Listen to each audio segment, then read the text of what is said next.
প্রতিদিন এই রকম সুন্দর সুন্দর নাত গজল ও কুরআন তিলাওয়াত পেতে এই চ্যানেলটিকে সাবস্ক্রাইব করুন।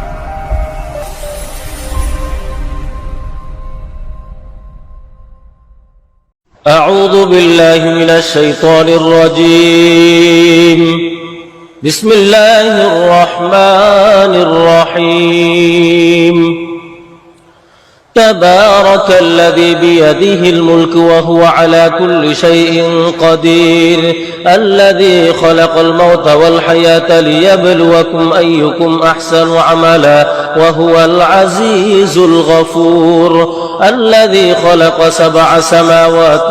طباقا ما ترى في خلق الرحمن من تفاوت فارجع البصر هل ترى من فطور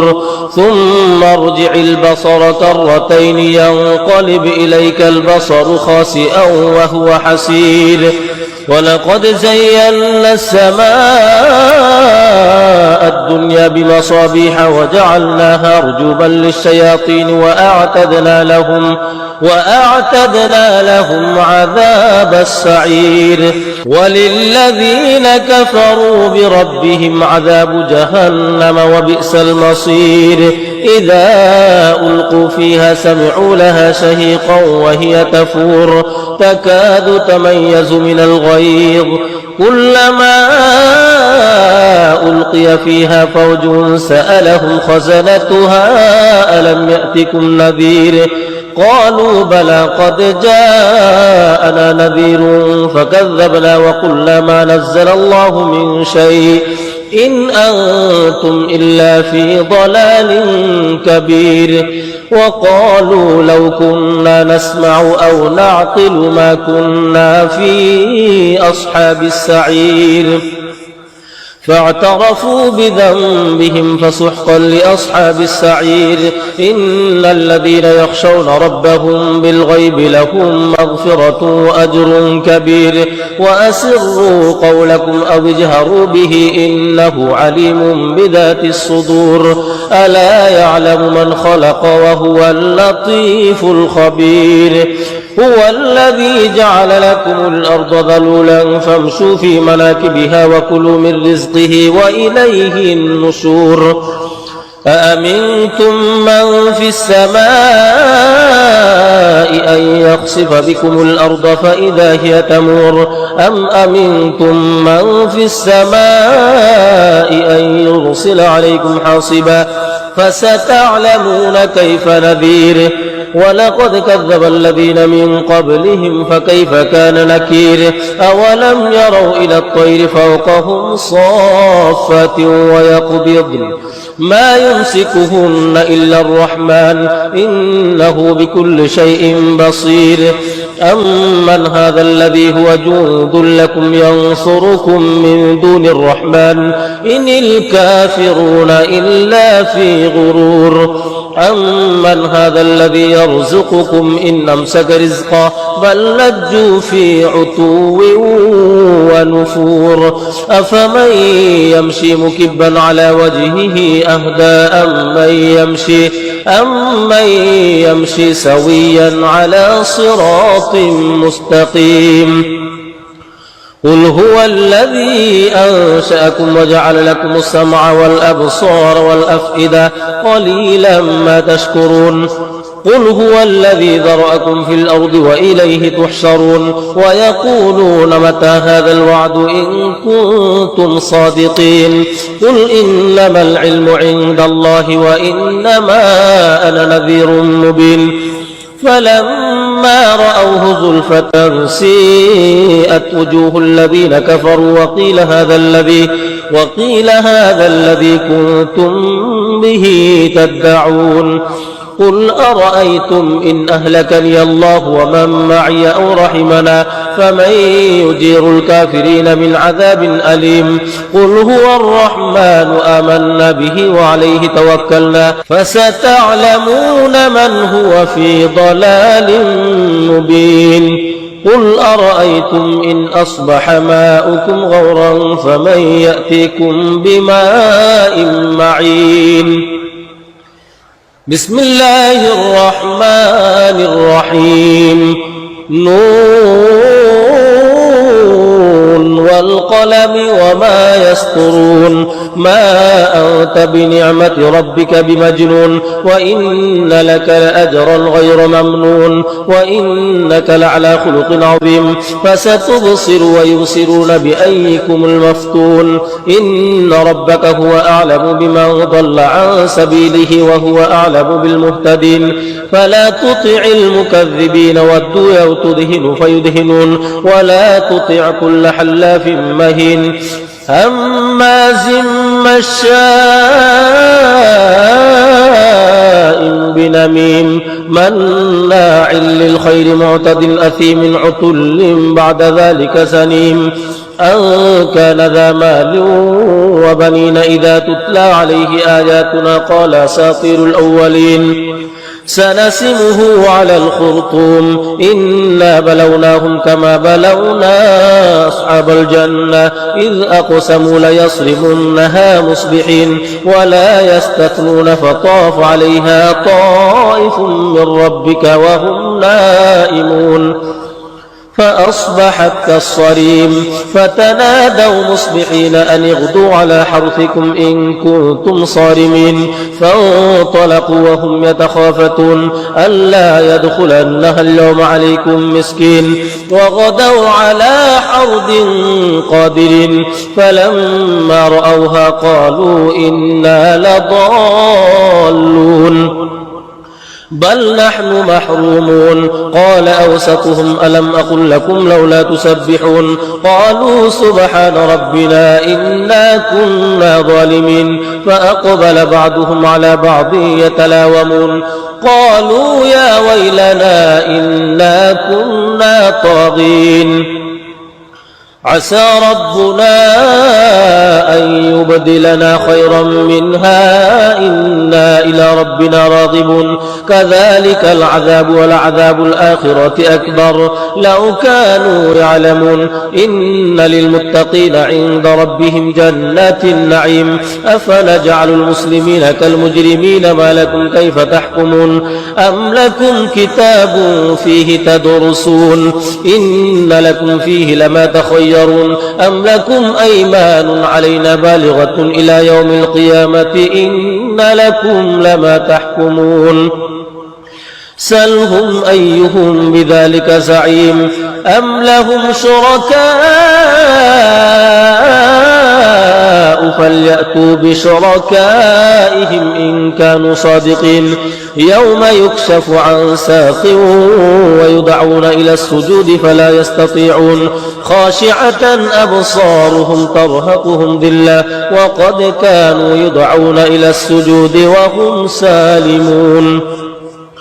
فذرني ومن يكذب بهذا الحديث سنستدرجهم من حيث لا يعلمون وأملي لهم إن كيدي متين أم تسألهم أجرا فهم من مغرم مثقلون أم عندهم الغيب فهم يكتبون فاصبر لحكم ربك ولا تكن كصاحب الحوت إذ نادى وهو مكذوم لولا أن تداركه نعمة من ربه لنبذ بالعراء وهو مذموم فاجتباه ربه فجعله من الصالحين وإن يكاد الذين كفروا ليزلقونك بأبصارهم لما سمعوا الذكر ويقولون إنه لمجنون وما هو إلا ذكر للعالمين بسم الله الرحمن الرحيم الحاقة ما الحاقة وما أدراك ما الحاقة كذبت ثمود وعاد بالقارعة فأما ثمود فأهلكوا بالطاغية وأما عاد فأهلكوا بريح صرصر عاتية سخرها عليهم 7 ليال و8 أيام حسوما فترى القوم فيها صرعى كأنهم أعجاز نخل خاوية فهل ترى لهم من باقية وجاء جاء فرعون ومن قبله والمؤتفكات بالخاطئة فعصوا رسول ربهم فأخذهم أخذة رابية إنا لما طغى الماء حملناكم في الجارية لنجعلها لكم تذكرة وتعيها أذن واعية فإذا نفخ في الصور نفخة واحدة وحملت الأرض والجبال فدكتا دكة واحدة فيومئذ وقعت الواقعة وانشقت السماء فهي يومئذ واهية والملك على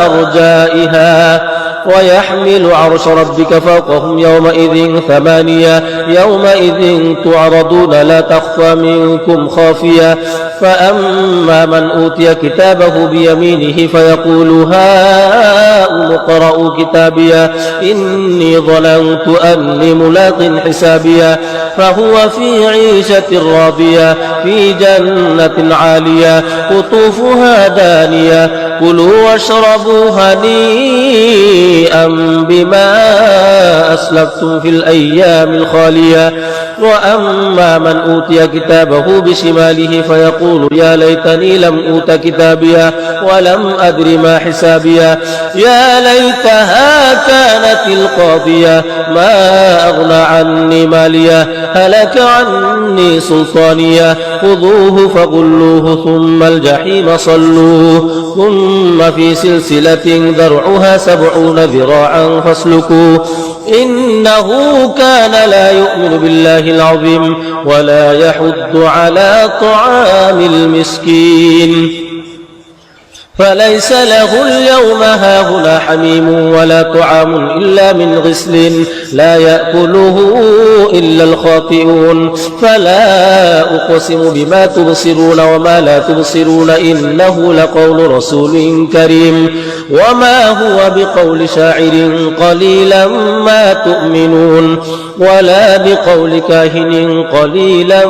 ما تذكرون تنزيل من رب العالمين ولو تقول علينا بعض الأقاويل لأخذنا منه باليمين ثم لقطعنا منه الوتين فما منكم من أحد عنه حاجزين وإنه لتذكرة للمتقين وإننا لنعلم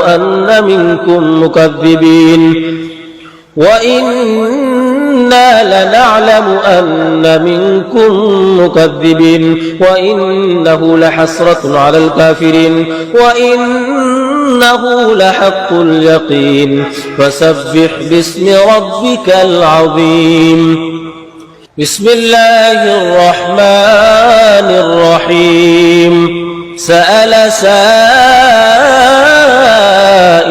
بعذاب واقع للكافرين ليس له دافع من الله ذي المعارج تعرج الملائكة والروح إليه في يوم كان مقداره 50,000 سنة فاصبر صبرا جميلا إنهم يرونه بعيدا ونراه قريبا يوم تكون السماء كالمهل وتكون الجبال كالعهن ولا يسأل حميم حميما يبصرونهم يود المجرم لو يفتدي من عذاب يومئذ ببنيه وصاحبته وأخيه وفصيلته التي تؤويه ومن في الأرض جميعا ثم ينجيه كلا إنها لظى نزاعة للشوى تدعو من أدبر وتولى وجمع فأوعى إن الإنسان خلق هلوعا إذا مسه الشر جزوعا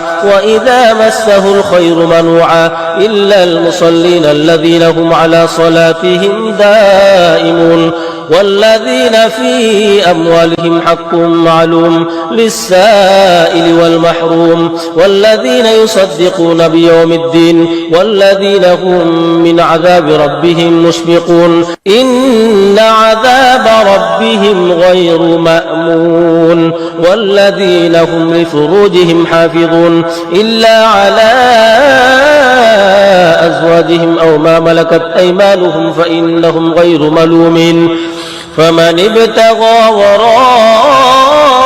ذلك فأولئك هم العادون والذين هم لأماناتهم وعهدهم راعون والذين هم بشهاداتهم قائمون والذين هم على صلاتهم يحافظون أولئك في جنات مكرمون فما للذين كفروا قبلك مهطعين عن اليمين وعن الشمال عزين أيطمع كل امرئ منهم أن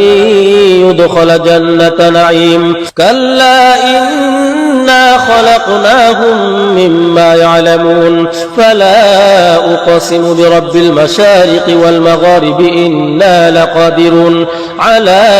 أن نبدل خيرا منهم وما نحن بمسبوقين فذرهم يخوضوا ويلعبوا حتى يلاقوا يومهم الذي يوعدون يوم يخرجون من الأجداث سراعا كأنهم إلى نصب يوفضون خاشعة أبصارهم ترهقهم ذلة ذلك اليوم الذي كانوا يوعدون بسم الله الرحمن الرحيم إنا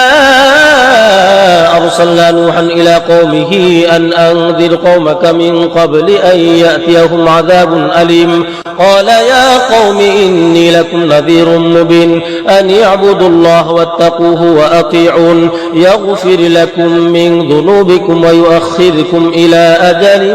مسمى إن أجل الله إذا جاء لا يؤخر لو كنتم تعلمون قال رب إني دعوت قومي ليلا ونهارا فلم يزدهم دعائي إلا فرارا وإني كلما دعوتهم لتغفر لهم جعلوا أصابعهم في آذانهم واستغشوا ثيابهم وأصروا واستكبروا استكبارا ثم إني دعوتهم جهارا ثم إني أعلنت لهم وأسررت لهم إسرارا فقلت استغفروا ربكم إنه كان غفارا يرسل السماء عليكم مدرارا ويمددكم بأموال وبنين ويجعل لكم جنات ويجعل لكم أنهارا ما لكم لا ترجون لله وقارا وقد خلقكم أطوارا ألم تروا كيف خلق الله 7 سماوات طباقا وجعل القمر فيهن نورا وجعل الشمس سراجا والله أنبتكم من الأرض نباتا ثم يعيدكم فيها ويخرجكم إخراجا والله جعل لكم الأرض بساطا لتسلكوا منها سبلا فجاجا قال نوح رب إنهم عصوني واتبعوا من لم يزده ماله وولده إلا خسارا ومكروا مكرا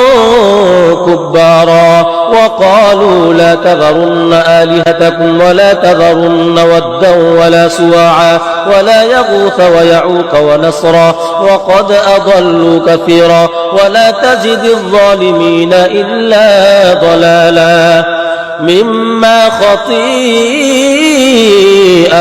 أغرقوا فأدخلوا نارا فلم يجدوا لهم من دون الله أنصارا وقال نوح رب لا تذر على الأرض من الكافرين ديارا إنك إن تذرهم يضلوا عبادك ولا يلدوا إلا فاجرا كفارا رب اغفر لي ولوالدي ولمن دخل بيتي مؤمنا وللمؤمنين والمؤمنات ولا تزد الظالمين إلا تبارا بسم الله الرحمن الرحيم قل أوحي إلي أنه استمع نفر من الجن فقالوا إنا سمعنا قرآنا عجبا يهدي إلى الرشد فآمنا به ولن نشرك بربنا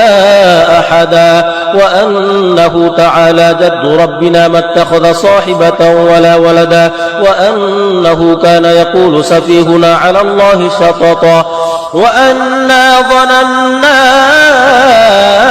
أن لن تقول الإنس والجن على الله كذبا وأنه كان رجال من الإنس يعوذون برجال من الجن فزادوهم رهقا وأنهم ظنوا كما ظننتم أن لن يبعث الله أحدا وأنا لمسنا السماء فوجدناها ملئت حرسا شديدا وشهبا وأنا كنا نقعد منها مقاعد للسمع فمن يستمع الآن يجد له شهابا رصدا وأنا لا ندري أشر أريد بمن في الأرض أم أراد بهم ربهم رشدا وأنا منا الصالحون ومنا دون ذلك كنا طرائق قددا وأنا ظننا أن لن نعجز الله في الأرض ولن نعجزه هربا وأنا لما سمعنا الهدى آمنا به فمن يؤمن بربه فلا يخاف بخسا ولا رهقا وأنا منا المسلمون ومنا القاسطون فمن أسلم فأولئك تحروا رشدا وأما القاسطون فكانوا لجهنم حطبا وأن لو استقاموا على الطريقة لأسقيناهم ماء غدقا لنفتنهم فيه ومن يعرض عن ذكر ربه يسلكه عذابا صعدا وأن المساجد لله فلا تدعوا مع الله أحدا وأنه لما قام عبد الله يدعوه كادوا يكونون عليه لبدا قل إنما أدعو ربي ولا أشرك به أحدا قل إني لا أملك لكم ضرا ولا رشدا قل إني لن يجيرني من الله أحد ولن أجد من دونه ملتحدا إلا بلاغا من الله ورسالاته ومن يعص الله ورسوله فإن له نار جهنم خالدين فيها أبدا حتى إذا رأوا ما يوعدون فسيعلمون من أضعف ناصرا وأقل عددا قل إن أدري أقريب ما توعدون أم نجعل له ربي أمدا عالم الغيب فلا يظهر على غيبه أحدا إلا من ارتضى من رسول فإنه يسلك من بين يديه ومن خلفه رصدا ليعلم أن قد أبلغوا رسالات ربهم وأحاط بما لديهم وأحصى كل شيء عددا بسم الله الرحمن الرحيم يا أيها المزمل قم الليل إلا قليلا نصفه أو انقص منه قليلا أو زد عليه ورتل القرآن ترتيلا إنا سنلقي عليك قولا ثقيلا إن ناشئة الليل هي أشد وطئا وأقوم قيلا إن لك في النهار سبحا طويلا واذكر اسم ربك وتبتل إليه تبتيلا رب المشرق والمغرب لا إله إلا هو فاتخذه وكيلا واصبر على ما يقولون واهجرهم هجرا جميلا وذرني والمكذبين أولي النعمة ومهلهم قليلا إن لدينا أنكالا وجحيما وطعاما ذا غصة وعذابا أليما يوم ترجف الأرض والجبال وكانت الجبال كثيبا مهيلا إنا أرسلنا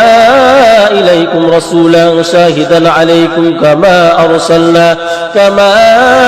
أرسلنا إلى فرعون رسولا فعصى فرعون الرسول فأخذناه أخذا وبيلا فكيف تتقون إن كفرتم يوما يجعل البلدان شيبا السماء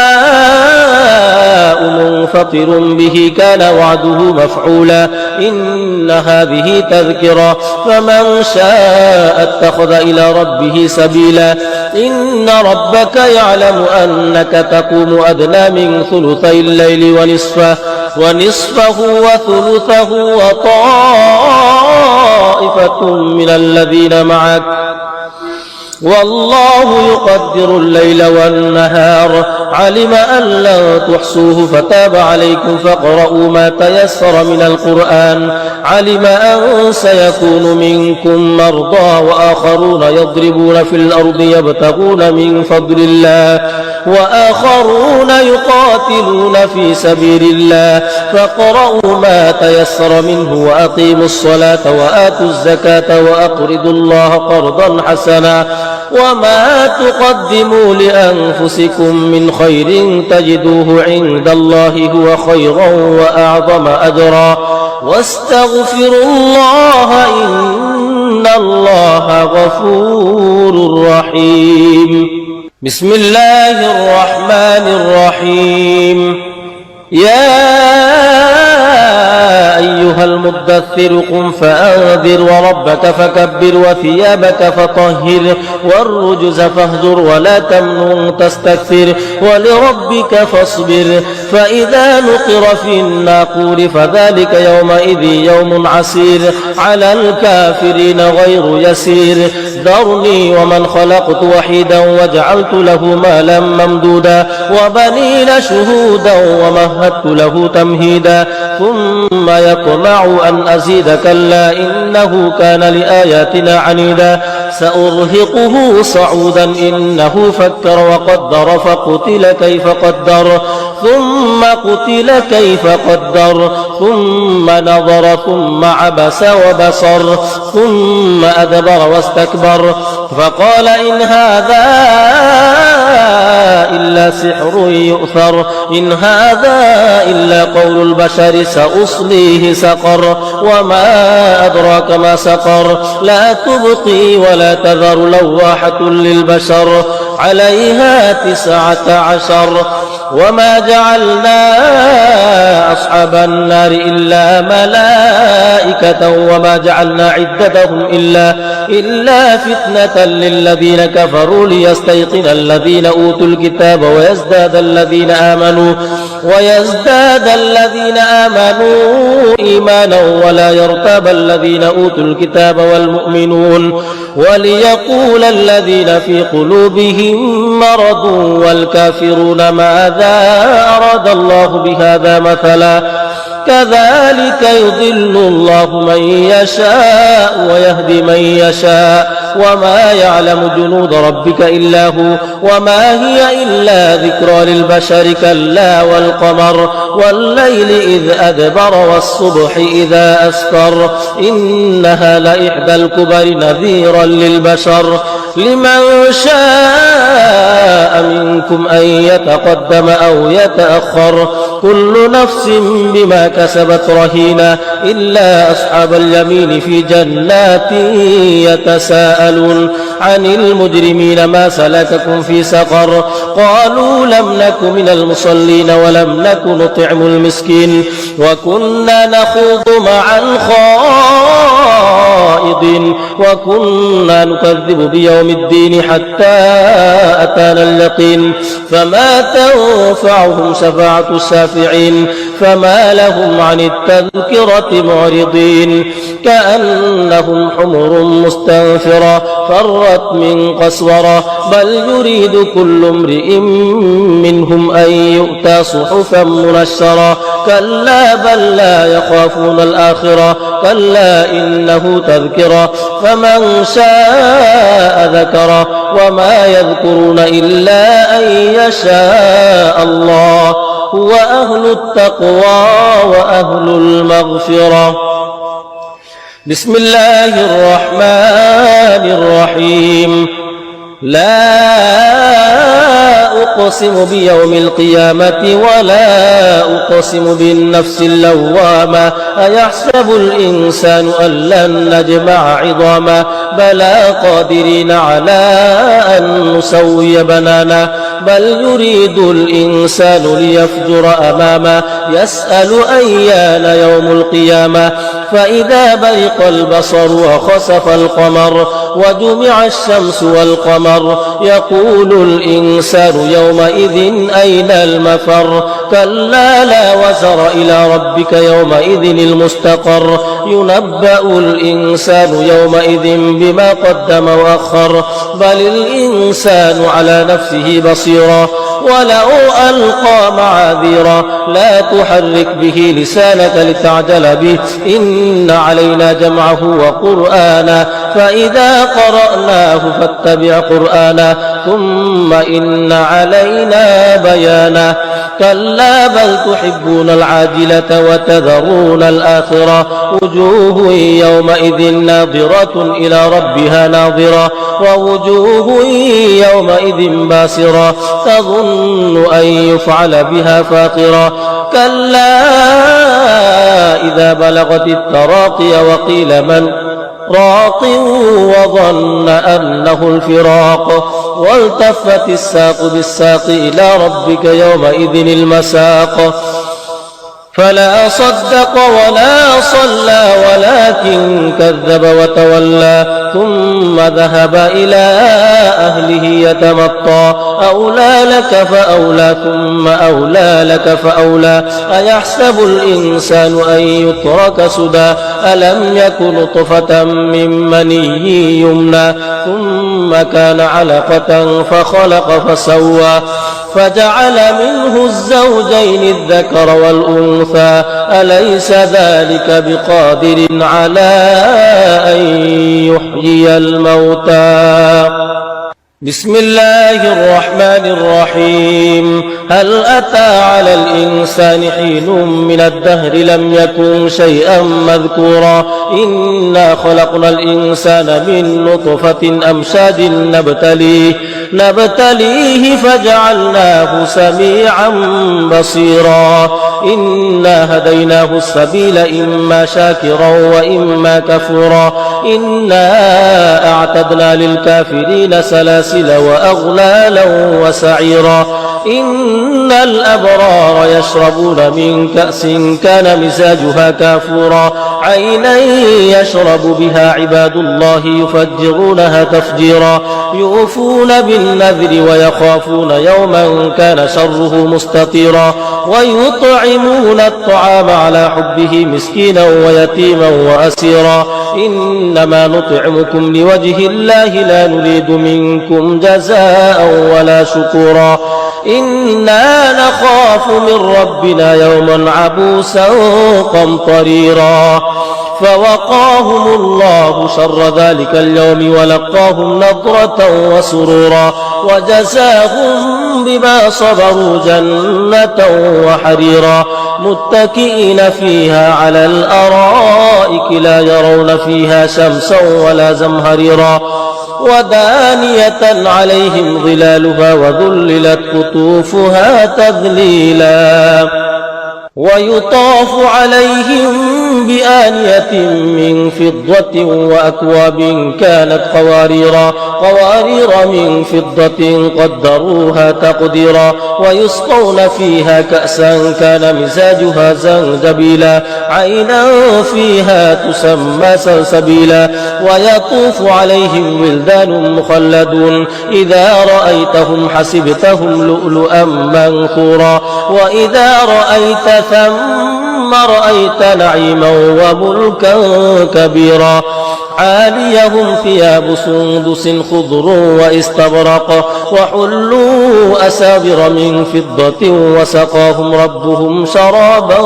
طهورا إن هذا كان لكم جزاء وكان سعيكم مشكورا إنا نحن نزلنا عليك القرآن تنزيلا فاصبر لحكم ربك ولا تطع منهم آثما أو كفورا واذكر اسم ربك بكرة وأصيلا ومن الليل فاسجد له وسبحه ليلا طويلا إن هؤلاء يحبون العاجلة ويذرون وراءهم يوما ثقيلا نحن خلقناهم وشددنا أسرهم وإذا شئنا بدلنا أمثالهم تبديلا إن هذه تذكرة فمن شاء اتخذ إلى ربه سبيلا وما تشاءون إلا أن يشاء الله إن الله كان عليما حكيما يدخل من يشاء في رحمته والظالمين أعد لهم عذابا أليما بسم الله الرحمن الرحيم والمرسلات عرفا فالعاصفات عصفا والناشرات نشرا فالفارقات فرقا فالملقيات ذكرا عذرا أو نذرا إنما توعدون لواقع فإذا النجوم طمست وإذا السماء فرجت وإذا الجبال نسفت وإذا الرسل أقتت لأي يوم أجلت ليوم الفصل وما أدراك ما يوم الفصل ويل يومئذ للمكذبين ألم نهلك الأولين ثم نتبعهم الآخرين كذلك نفعل بالمجرمين ويل يومئذ للمكذبين ألم نخلقكم من ماء